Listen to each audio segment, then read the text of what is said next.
Good morning, everybody. We are live again. Carstensen team, Remax Results. Chuck, Stacy, Michelle, all here. Happy New Year. This is episode number 15 of our What's Happening in Minnesota Real Estate show, but the first one of 2021. And Michelle's screwing up already, so that's good. I do it every time. We try to share it on our other social media, but when you play it, it starts it's a little bit of a delay on that end, and then you try to share it and the volume comes back on. So that can happen.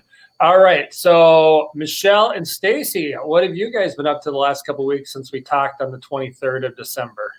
Was I there? Oh yeah. I was at my mom's. For a little bit you were. Yeah. What have you been up to, Stacy? I mean, got through the holidays and put all the holiday fun stuff away and just kind of getting back into the routine of life, I guess. You know, once you go through the holidays, life doesn't stop by any means, but your routines kind of get out of whack. So just getting back into the routines of staying on task during the day and working and not getting distracted by holiday stuff and getting your workouts in. And, you know, the weather's been great January, like this whole month so far. So getting outside and walking the dogs and just getting some fresh air. So still busy in real estate, just looking to find people houses now has been the trick for a while. So how about you, Michelle? I talked about that yesterday. I did a live on I saw that. Own page, and I talked about that. That's the biggest thing is like, how do you find them a house? But there's ways that you can do that and have been doing that, working outside the box, I guess, per se. But yeah, I mean, that's the hardest thing in the real estate part right now. But what have I been doing since then? Working. I've been actually home. No, I haven't. I was gone last week with my son on a college visit. I lied. So I think I've just been working quite a bit, just trying to catch up on everything and get the year going. I think people think it's like you set goals at the beginning of the year, which you do. I mean, even in real estate, we don't go from like August to August like some companies do. Because our company does on a yearly basis. So that's what we do. So you have to like have the goals for this year, even that we keep going with the goals, like getting it all prepared, like writing it out. It's so funny. Isn't it funny when you start the year and you like make new charts and you make more things? It's kind of like just doing your taxes. Like you just make all these new charts and it's like, wow, these same old charts are sitting on my desk for like a whole year, dirty. Like if I eat food on top of them or something. Right. Funny because it's like fresh and clean and bright. You know? So that's basically what I've been doing. What about you, Chuck? He's not here. There he is. I was staring to all the pages.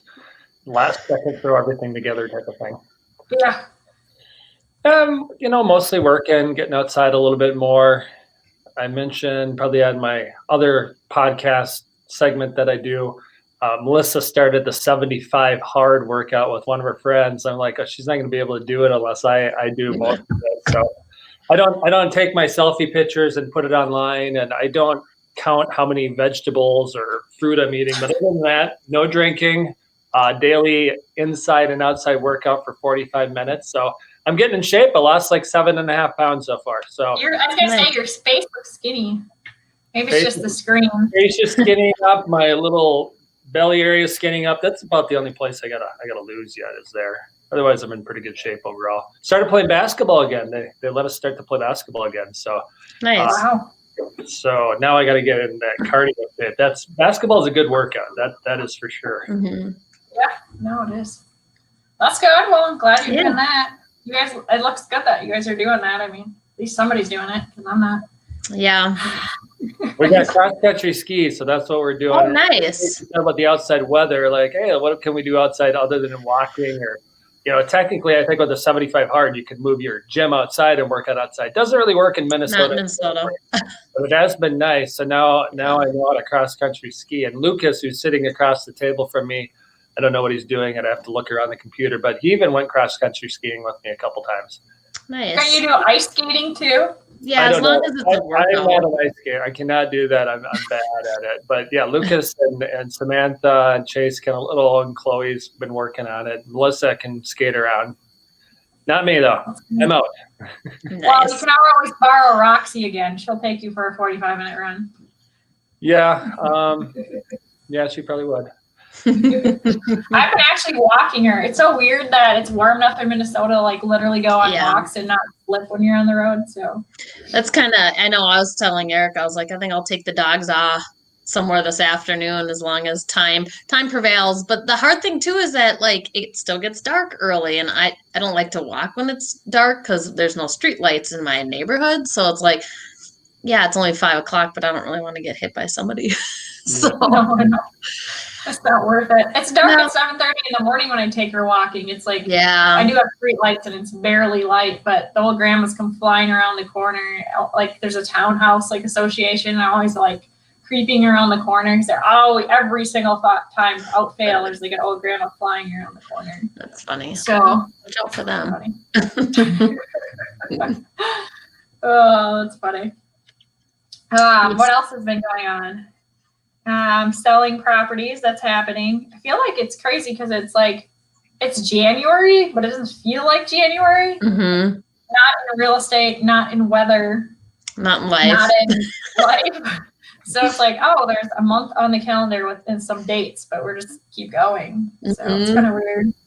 Yeah, I would say in general, typical November, December, January in real estate, many of our years, or my years, and Michelle, you've been doing it for a decent amount of time, and Stacy, you're starting to get some more years under your belt. It's just a lot more quieter. And now that this past few months, not really. It's been pretty steady, pretty busy. People that couldn't find a house whenever they wanted to earlier are still trying if it makes sense. And listings now, they are selling very quickly. Most of the listings, really, most of the new ones we've listed have sold very, very quickly. And we get a variety of listings. So certain times they're not always selling quickly, but they really evaporated into the year. And now pretty much most of them we put on now are, pretty active and people want them, and that's good. So I think we've just done a variety of different things to keep the business going better than the past years. Obviously, we've talked several times about how COVID hasn't hurt real estate. It's helped real estate, especially lenders and refinancing and interest rates. Yep. But still now, as you head in 2021 and you look at the market and how many sales are projected, it's supposed to be more than 2020. The price points are expected to appreciate 2%, 5%, 6%, depending on who you listen to. So that means the prices are going up a little bit. So there isn't any reason to wait. I think that's one of the reasons December and January has been better, because we would anticipate the interest rates to go up a little bit. That means it costs more to get a house if the houses go up a little bit and the interest rate goes up. I think that's one of the main reasons it's fairly active now. Ryan says hi. He says, hi, amazing real estate pros. Who said that? Ryan Hulbert. Oh, one of our lenders. Yeah, our lenders. Lenders we currently work with. Yeah. And then I think just there's barely any houses out there. Nationally, I think there's 270,000, over 270,000 less listings right now than there was a year ago nationally. And there was already low inventory last year with whatever the number was. Yeah. So that's pretty crazy how low the inventory is. So what's that mean? I mean, we do this kind of to keep getting the message out, keep people on track. Some people watch the news. I don't watch the news. I don't exactly know what's going on. You want a realtor that watches the news? Do not contact us. Yeah, agreed. Access to, we will not. So. Yeah. So, but what I'm saying is, I don't know what the news says about what's happening in the world as far as real estate goes. But real estate, like, we need listings, not like we need listings because we need listings. Like, hey, please give us listings. We want your business. Yes, we want your business. But we just need listings in the marketplace. Yeah. We prefer we need people to be able to buy places. Other realtors are going to work with, that's fine. There just needs to be listings out there. So we need more inventory. That's the main thing. Yeah. And I wonder what that's going to look like. I don't know. Like, we say this every year, though. I feel like you were saying, Stacey, I know you haven't done it quite as long as me, but half. And I feel like when I started in real estate like 6 years ago, the list price would be $199. We'd offer $199, ask for full closing costs, normally get it, maybe get half. and you'd be done. You call it a day. Just go home. And then the next year it got a little more progressive, but in the fall you could do that. Then the next year it was like starting to get multiple offers. And I was like, oh, what's multiple offers? And then it was like still kind of fall, but then almost the whole year. And then it's like, there's no houses. Everyone's trying to buy. Everyone's trying to buy. Everyone's trying to buy. And it's like, it's a cycle now. It's so weird because, like I said, when I started, it was like, oh, just write the list price, maybe lower and ask for closing costs. You cannot do that unless somebody has their listing like 20, 30,000 overpriced and they don't know what they're doing, or the person they listed with won't allow you to do something else, or you marketed wrong or whatever. But it's just, that doesn't exist. It's like you have to be a different realtor. If you were going to go to like Florida and be a realtor, there everyone offers lower, right? Here, you don't do that. Like, you have to like train yourself to be a different realtor. It's just weird. Yeah. And it's, buyers get frustrated. So like I tell buyers, like they keep losing out on homes. I'm like, this is, it wasn't the right one. Like, you just have to kind of get your skin in the game and just have confidence and just keep going. Like, it does get frustrating when you write a number of offers and lose out on the houses, but the right thing will come along and then it'll be perfect. So I think it's good though, that because we do enough business where we don't get frustrated, because we're like, here's the deal, guys. Yeah. We're signing the buyer's contract. We're making offers. You're probably not going to get the first one. We get the first one. Don't freak out. Be thankful. Don't freak out that you paid too much. Just take the house and run. Yeah, because it might not happen again. It might not happen for 3 more months. And that's just like, I was reading something today. Somebody had posted on some Realtor Network about what's the best things about being a great agent, or what are great real estate agents. And I'm just like, there are so many agents and then people in reality in all walks of life that are so worried about the paycheck, they just go to get paid. And I'm not saying that we don't get paid. That's not what I'm saying. But I think our team, and not saying other teams aren't like this, but more than a lot of teams, are very concerned about helping the person be happy so that they'll send us somebody else, so we don't have to work so hard to get leads, and just making sure that all flows well and not worried about a paycheck. Because I know the one lender that had posted it, we do work with him a little bit. And he said, like, some people are just so worried about the paycheck. Like, I know we're not, but there are stuff out there, and people don't realize when they sign up with an agent, wherever they get them from, that they'll just tell them what they want to hear. And I literally posted, I'm like, I don't think I've ever told anyone what they wanted to hear. Chuck even tells me this in some of our meetings. He's like, well, maybe just let them do what they want, Michelle. I mean, like my control thing, but I literally don't tell them what they want to hear, because I don't want them to be unhappy in the finish line. At some point I have to like give in and be like, okay, do whatever you want. But there's so many realtors just tell people what they want to hear, and everything in life, I suppose. Football coaches, whatever, teachers, I don't know, just spewing everybody out right now. The guy at the checkout, like, oh, you should buy this. I feel like I don't do that at all. Yeah. So we do have Taylor with Market Choice Insurance. She is going to be joining us in a couple moments. She's in our hidden studio. We have studio on these if you've never watched this before. So I can see her. She can probably see us, but nobody else can see her. So Taylor, we'll give you a second. Again, Carstensen team, Remax, what's happening in Minnesota Real Estate Show. Last few times, or every once in a while, we'll have a guest to answer more specific questions. Just this time, Taylor can answer insurance questions. You're welcome to answer or ask any real estate questions on our page. You can just type them in the comments. And if we don't get questions right away, that means Michelle and Stacey have to ask a lot of questions. I'll grade them and see how well they do on their question answer. So Taylor, we're going to bring you on here. So let's welcome Taylor, and thanks for joining us. Hi, everyone. Hello. We can hear you. We can't see you. Oh. We can see you. You're just a little like you're freezing. I can't see her. I see a black screen. I do too. Oh, okay. Me too. Let me see. Should I play with any of my settings, Chuck, or? I can see you. You're kind of like freeze screen and the not freeze screen. I don't know if you have what the situation is. If we can hear you, I think it's good enough. Okay. So why don't you go ahead and tell everybody who you are that are watching or listening to the replay. Oh, weird. I can see her on Facebook, but I can't see her on our StreamYard. So go ahead. Oh, go ahead, Taylor. So I'm Taylor. I'm with Market Choice Insurance. We actually recently just transferred over to an independent agency. So instead of being captive, which we formerly were for 7+ years, now we are independent and offering 30 of the major competitors as opposed to just one company. So it's made to benefit the client more instead of we're working for you and advocating for you instead of for the company themselves. Makes sense. Yeah. And I write in Minnesota and Wisconsin, and I've worked with Michelle actually with quite a few of her customers. And yeah, probably like 3 years. I was trying to think about that. yeah. So I originally worked with an agent that was like, was doing insurance, like car insurance, through my car insurance with one of my friends, and then she quit being it. And I remember I put a Facebook post out, and somebody was like, "Oh, try this gal." And then I still don't have my insurance with Taylor because I got in an accident. But I would say probably 50% of my buyers do work with Taylor because of, I don't know, for customer service, maybe no. It's probably price. But it really was customer service too. I mean, Allstate had a great pricing, but we can still offer them with our new company as well too, which is awesome.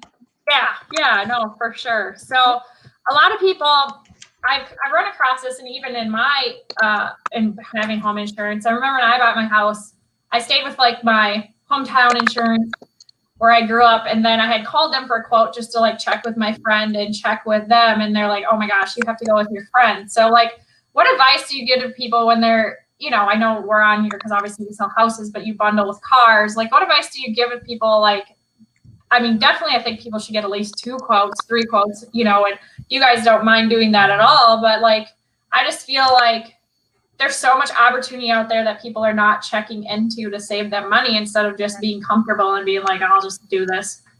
Right. People get so complacent. And they're already doing so much work, or they feel like they're doing so much work with the home buying process and the mortgage process. It's a lot to ask for them. So I think a lot of it is they don't want to take on the extra work that they think it would be to go shop all those companies. One huge benefit with us is that we do all the shopping for you. We're looking at 30 major companies. So there's, we can't quote your State Farm, but we can quote independent line versions of a Farmers or of an American Family. So we can take care of all of that work for you. And the advice I give you is not as complicated as people think. If you find the right agent, they're willing to do all that work for you and take it off your plate. I mean, if you provide the few pieces of information needed, we'll be able to go quote it for you. And I shouldn't be saying this, but insurance is meant to be shopped every few years. And when you don't, you're stuck in this rut of paying way, way too much. We see it all the time, especially with, your refinancing situation, or people do just go with their friends of the family and they don't take the time to shop it. Yeah, I mean, I feel like that's the truth because I think you have like half my family or a lot of my family now, because one of them decided to just call you up instead of sticking with her friend. And then you had like a whole line of people because like, that's the thing, like they're scared to like leave their friend. And I get it, because as a realtors, like for Stacey and I, our friends don't always use us. So we get it, or they don't use us the next time. It's not because they don't like us. It's just different reasons. And some feel like they have to use us. I don't know what the difference is, but I always look at it as like, if you're going to get a better opportunity, you got to try. Like I tell people that all the time with lenders, insurance. So I don't blame them, but that's the thing. And a lot of people just go online, which is great because it's easy. But again, then there's like no customer service, where I feel like if I send you somebody, you're like replying to me within like minutes. If it's during the day, of course, not in the middle of the night. But, and that doesn't always happen. I feel like people just forget about you and like, oh, they didn't respond, so I'll just leave it. But you're not like that. You make sure that they have an opportunity if they want one. So. Right. And going online too, one thing that people don't realize is there's plenty of companies now, especially in today's age, that do offer those online quotes, but you're getting this generic off the rack policy without actually talking to somebody. You could be missing major coverages that people just don't think about.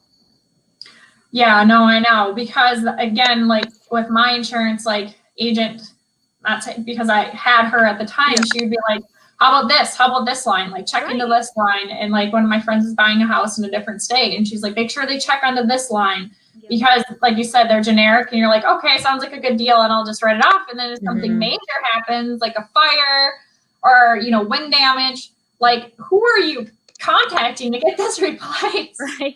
I'm like in the old school where that's how I had like my hometown, because like I know I could call you, but like I want to call somebody and be like, do something. Like, you know, not just like emailing 20 different people until you find an answer. Right, So, right.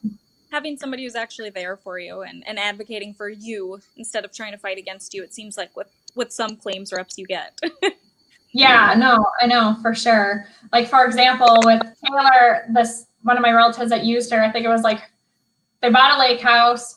Then like a couple months later, like the pontoon like blew away in a windstorm or something, and they're like took care of it like right away. And it was like, wow, you don't see that very often, you know.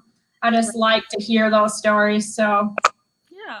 And that's another thing. People forget about their lifts and their docks when they go insure their boat and their home separate. yep. There's another thing right off the bat too. So just the little things that you can catch and add so much more service. And if somebody does have a claim, which I hope they don't have to, but I want to be able to say, yeah, you have no problem. This is covered. We went over this. You might not remember. We are good to go. Yeah. So, and what do? You do home, automobiles. What else do you do right now? I do all of your property casualty lines. So homes, autos, your motorcycles, RV, camper, boats, side-by-sides, four-wheelers, anything that you really can go buy, we can do. We don't do any business work just because we do specialize solely in the property casualty. And we will be doing flood soon enough here. We're just waiting on a couple of final approvals just because switching over, you have a little bit of a delay there, but we'll be able to do that as well. No, understandable. So it isn't usually, you know, when it says like bundle and save, is it usually cheaper to bundle and save, or is it always not? Like, does it depend? It is significantly cheaper to bundle. There are some exceptions with actually certain companies too in the independent line where one company might just be able to offer you this stellar rate on the auto that it actually doesn't make sense to bundle. But when you're looking at it all with the same, when you have one advocate looking at it, you can see those differences. But majority of the time, what you're going to find is the bundling is the most significant. I'm working on a quote right now that the bundle discount was $275 a year. Wow. I mean, it's significant. It's going to pay for half of her auto policy for the next 6 months. So, Nice. Wow, yeah, that's a lot. Especially when you have to start adding kids and stuff. That's where we're all at. We're just keep adding kids, and I was like, oh my gosh, here we go again. It's expensive.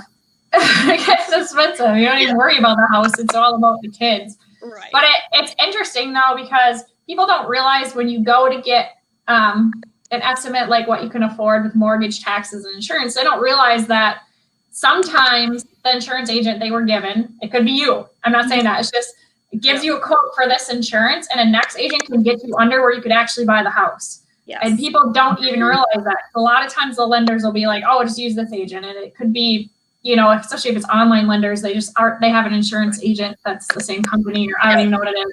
And there's been a couple times where I was like, go with this agent and see if they can beat the rates. So you can actually buy the house, where like they came in and they're supposed to have like 1,800 limit, and it was like 1,820, and you get lower insurance and then you can buy it. Otherwise they wouldn't be able to buy the house. There's been multiple times I've seen that happen. So, and we're always willing to work around it too. You know, if you have to be at a certain price point to get that home closed and to get your approval done, that's great. We can always say, you know what, this coverage you might need to just leave off for the 6 months. I'll make an appointment. I'll follow up with them, you know, 6 months, a year later. We'll get it all added back on, but we have workarounds for that to get you into that home and you know, get you what you want.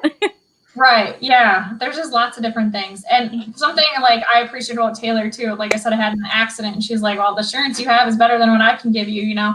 Yeah. I feel like, again, some people were just talking about if people are honest or just tell people what they want to hear. Like, you're going to be honest with them. Like, just stay. Right. Like my insurance said, just go to the other one. It's way cheaper. I mean, that's the people I like working with. Like, just be honest with them, you know? So there's no reason not to give it to you up front, you know, and it's going to save both of us time. You know, I'm not going to try and put a square peg in a round hole. Everyone's going to end up dissatisfied at the end of the day. So. Right. Yeah. No, for sure. What else is there that we don't know about that we can help our clients with, like, as far as home insurance? Is there a couple like points where you can mention, like, make sure you have this in your insurance? Like if they're like, oh, I'm going to go look up my insurance because I just heard Taylor talk about it. What would be a couple things they should look at for coverage? One of the most common overlooked factors that we had a lot of issues with, I believe it was in 2019 with all that heavy snow melt we had, is people do not have a high enough water backup coverage, if any at all. It might be titled, a sump pump sewer backup on your policy, but it is so important just because the home policies in Minnesota across the board do not cover flood insurance like people think. And when water seeps in from the outside, the companies will classify that as flood. So when you have your seepage in through a drain or you have your water backup, that ends up getting denied because people do not have the adequate coverage on there or coverage at all. I mean, that's one of the most common issues that we see. People just not knowing, so they don't have it. Wow. Yeah. I bet they don't. Chuck, are you going to look at, Stacy's going to look at her insurance now. No, I'm just kidding. No, I had a puppy escape. Oh, cute. He came downstairs. He's not usually allowed down here, so he's not getting babysat upstairs apparently. Oh, it's funny. Yeah, I mean, I would have thought that was flood, but yeah, that's not flood because flood would be like a lake and a river, right? Right. And, if you had a separate flood policy, you might have, a majority of that covered, but most people don't have flood policies unless they're required by their mortgage. Mm-hmm. Yeah, I mean, if we go on like a lake and it's like flood insurance needed, like a lot of times the buyer's like, I'm not doing that because it's just way more expensive normally. So yeah. That's what we see it as, I guess. Is there any other ones besides that one? There is. So when we get a lot of policies that have been with a company for a really long time, we see a lot of undervalued homes, and people might think, hey, I could sell my home for $150,000 today, so they insure it for $150,000. Well, a lot of people don't realize that you're actually replacing the home if it burns down, for example. You're not just going out and buying a new home. So I see so many homes that are so undervalued on their insurance just because they don't actually think of the cost to replace it now. Especially now with materials jumping so much, we've seen just a huge underinsured phase come through right now. So yeah, I guess I never thought about that because like some clients we helped that have been in their house for 30 years, they probably have the same agent and probably still is their house is still worth like 150 and it's worth like 400. Right. You could never build that home for 150,000. So how often should you revisit getting quotes and revisit your insurance policy? How often should you do it? Every a couple of years, or I'd say every 3 to 4 years. Okay. Or any major life changes. You're married, you are divorced, any type of kids joining your family now, major life situations definitely, but then every 3 to 4 years or so. Yeah. Shouldn't change too much in that short time frame. No. Yeah. Or any additions. Some people, you'd be surprised, they finish their basement and forget to let their agent know. So any major movement like that. I tell them that you added that garage. Right. I guess it is. Okay, then my insurance would go up. But yeah, I mean, it would go up because you're covering more. You want to cover what you put up. Mm-hmm. You might be surprised though too. You might trigger an event to go do a review of your policy, and we've actually had things where people finish their basement. Well, now there's a new discount that we haven't spoken with you for 10 months. There's a new discount that came out. It actually offsets it. So wow, yeah, I guess never thought about that. I'd always think it'd be more expensive. Always changing. Mm-hmm. Wow, that's good to know. Mm-hmm. It is. So somebody buys a house for cash, these investors, do they usually insure it at full price or do they just insure it for I always wonder that some don't even insure it at all or just the most liability type of insurance? I do a lot for my cash buyers. A lot of what happens is they insure it for the full price, but they go with a really high deductible because they are making a lot less claims. Most of the time they're going to redo their roof on their own. So, I mean, we see $5,000 to $7,000 deductibles on there. But they are insured for, a multifamily might be a $500,000 replacement cost. So most of them are doing the full value. They're just they're doing a little less comprehensive of a coverage. Okay. Yeah, that makes sense. Mm-hmm. I always wanted to know what they do. Yeah. And we offer both ends of that too. We offer the actual investor side of it. We can do your landlord or your income property. And then we can do the actual renter side of it too. So we can do your renter's insurance, your walls in coverage. So we have a huge array really for everyone. We can find something that's going to fit you. How often do people forget once they pay off their house to like notify you not to escrow and stuff like that? Does that happen a lot? Mortgage companies will actually usually let us know directly, which is nice. Okay. So most of them do let us know of changes, but that's actually been a pretty, people are proud of that. It's something to be proud of. So they're really good at telling us about that actually. Plus, funny. I think they think it lowers their rates, so they'll let us know because you can change your payment plans up. Oh, so, sure. Yeah, that makes sense. Yeah, that's funny. All right. Well, anything else you want? Obviously, you can say what what company you're with and stuff. It'd be surprising to find out that we have sold houses off this live, and there's been a couple lenders on here that have gotten deals off this live. I don't know if people can look it up and find it. So you probably want to. We'll put your information in under the comments, but you can go ahead and say it again, and let people know where they can reach out to you at, Taylor. Yeah, that sounds good. Again, I'm Taylor with Market Choice Insurance. We are in Bloomington and serve all of Minnesota and Wisconsin. And we are an independent line, so we're able to shop 30 major carriers in the state. And hopefully I can help you guys out soon. Super. Thanks, Taylor. We appreciate you coming on to answer some questions for us. And we'll put your stuff in the comments below. Have a great day. Yeah, you Thanks. too. See ya. Bye-bye. Bye. Wow, those are some answers that I didn't know. Yeah. You learn something new every time we have a guest on here. I know, it's great. That's why we do it, to help you guys. And we learned that Michelle can actually talk more than me when she's in charge of doing the questions. Right? I know how to talk. That's funny. Casey, you got one question in. I heard you. Yes, thank you. I had and to we get got one to in. see your dog, which is very cute. I know he's still in my lap. If I let him go, I don't know what he'll do. Raise him up. Raise it up again. I want to see it. Yeah. Cutie. He's a Jack. Hi, puppy. Very kissy as well. Very kissy. Yeah. Oh, he is. Trust me. You got to be careful. All right, we'll wrap this up in the next few minutes here. So yeah, if anybody has any questions, I'm going to type Taylor's information in here in a second. Otherwise, we're already on January 12th. I already called Dad and said happy birthday, but happy birthday, Dad. Happy birthday, Carstensen, Dad.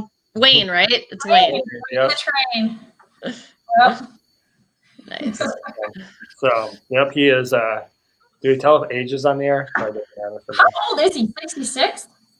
66. I was gonna say men don't care as much as I think as women do. I mean, maybe Chuck, you could talk to that. I don't care how old. Yeah. People. See, yeah. And then women are like, I'll be proud of it. I'll keep in shape, and I'll be looking good at whatever age I am. So I'll be proud of my age. Hi, buddy.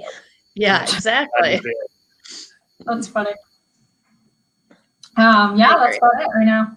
We have a couple properties coming on the market soon, so we'll get those out for y'all to see on this page, of course. We get a lot of interaction on this page, on these videos and stuff. And like we did say, we actually have had leads off of this that we've been helping. So it's kind of great. Nice. Yeah, yep, absolutely. Obviously, if you're watching the live or on Facebook, on most of our pages, we shared it too. You can also find it on Chuck Carstensen YouTube page. And then if you want to listen to the recording, you just tuned in, or want to listen to what we did a couple months ago, just to listen. It's on the Real Life Impact podcast. You can for sure find that on Spotify and on Apple Podcasts. I'm sure there's more I should have added to, but I haven't looked into that for a while. So that's where they are now.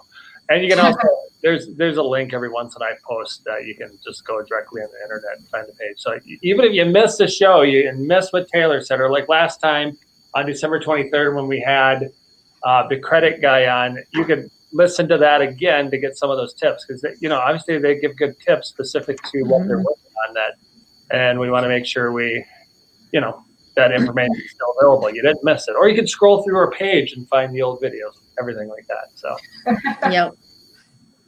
Awesome. So all right, well we can cut this off then. We had a guest, we had a little chit chat, and that is episode number 15 of What's Happened in Minnesota Real Estate Show. We'll do another one again in a couple of weeks. We normally don't plan them out way in advance. You just have to find them, or like I just talked about, you can listen to the replay. Thanks for joining us, and we'll talk to you soon, I'm sure. Bye. Have a good day.